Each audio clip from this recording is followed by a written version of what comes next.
পেকোয়ার ভাইয়েরা, তোমরা আজকে ইতিহাস গড়েছ। প্লিজ এই ভিডিওটি শেয়ার করে দিন।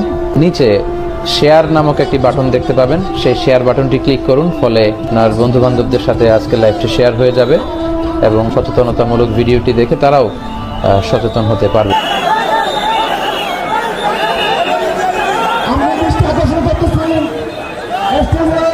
আমাদের যে এলইডি রয়েছে, আপনারা এলইডি ডাক্তার দেখতেছেন, আপনারা এলইডির পাশ থেকে চলে যান। এলইডি যদি কোনো এলইডি স্টার্ট হয়ে যায়, আলোচনা শুনতে কষ্ট হবে। সাংবাদিক বন্ধুরা